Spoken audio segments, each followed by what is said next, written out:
Hello दोस्तों, आज हम बात करेंगे एक नई धारा पर।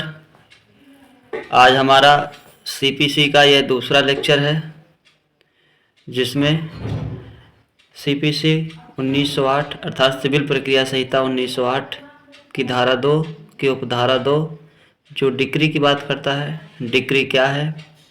डिक्री अर्थात किसी भी सिविल न्यायालय अथवा किसी भी राजस्व न्यायालय के द्वारा जब दो पक्षकारों के बीच हुए मामलों में अधिकारों का विनिश्चय किया जाता है, तो उस विनिश्चय का निचोड़ डिक्री होता है। डिक्री अर्थात पक्षकारों के अधिकारों को जब न्यायालय आधारित करती है तो उसे डिक्री कहते हैं। डिक्री दो प्रकार की होती है, नंबर 1 प्रारंभिक डिक्री और नंबर 2 अंतिम डिक्री। प्रारंभिक डिक्री वह है जब किसी भी न्यायालय द्वारा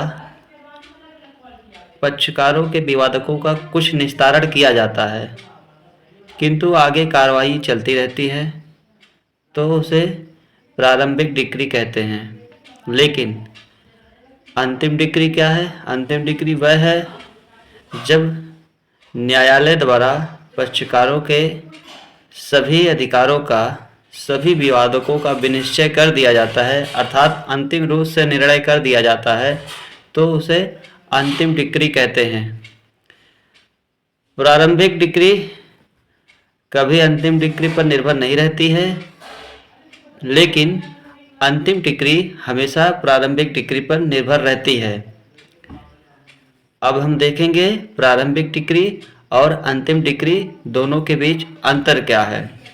तो जहां प्रारंभिक डिक्री जो विवादकों का कुछ निस्तारण होने के बाद भी आगे की कार्रवाई चलती रहती है, वहीं दूसरी तरफ अंतिम डिक्री जहां विवादकों का, पक्षकारों के विवादकों का सभी निस्तारण हो जाता है और तब वह अंतिम रूप से समाप्त हो जाती है। प्रारंभिक डिक्री जो मुख्य रूप से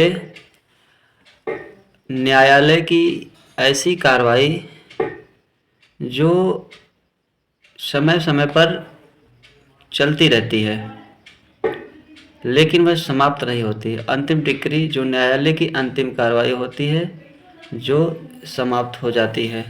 तो इस प्रकार डिक्री पर मेरा ये शॉर्ट वीडियो है और विस्तृत में मैं अपनी अगली वीडियो में डिक्री को बताऊंगा। तब तक के लिए धन्यवाद।